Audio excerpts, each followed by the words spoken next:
St. Peter's Church, Middle West Pubnico.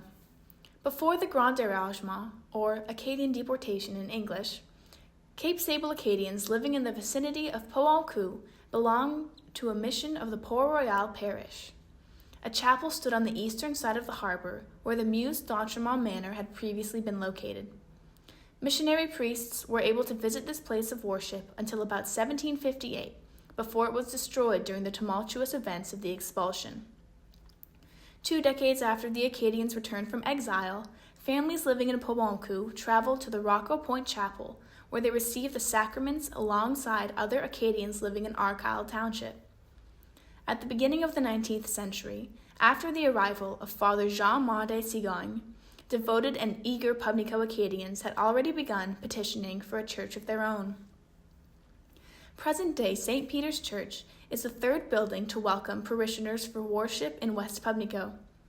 Before this church was established, churchgoers congregated in a chapel in the 1810s and a church in 1841. Prompted by an expanding population, a determined Father Jeremiah J. Sullivan set a multi-year construction project into motion in 1887. Yarmouth resident Joseph B. Kinney, an architect and member of the Nova Scotia House of Assembly, drew up plans for the church's structure. Before long, a foundation was laid with granite from a Como Hill quarry. West Pubnico native Louis Philippe, son of Pierre Leblanc, was chosen as the project's foreman. He quickly assembled a crew of carpenters, most from within the village. Equipped with valuable expertise gained from a stint in the United States, Louis Philippe defied the many voices of doubt, claiming that building a structure of that size was unrealistic.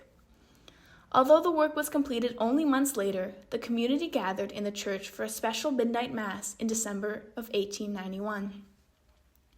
Father Clarence d'Entremont's Histoire religieuse de Pubnico, Nouvelle-Écosse, details many of the ambitious fundraisers that were organized to cover the parish's expense, which exceeded $12,000. One notably successful fundraising effort was a grand bazaar. Additionally, Father Sullivan organized a lottery in 1888. Later, Sullivan's successor, Father Louis Duchesneau, circulated a chain letter soliciting individual donations of 10 cents. With the point of its tower reaching a height of 118 feet, St. Peter's Church once boasted the tallest steeple in the region. Described as predominantly semi-Gothic in style, one of the church's most interesting features is its large gables on either side of the exterior.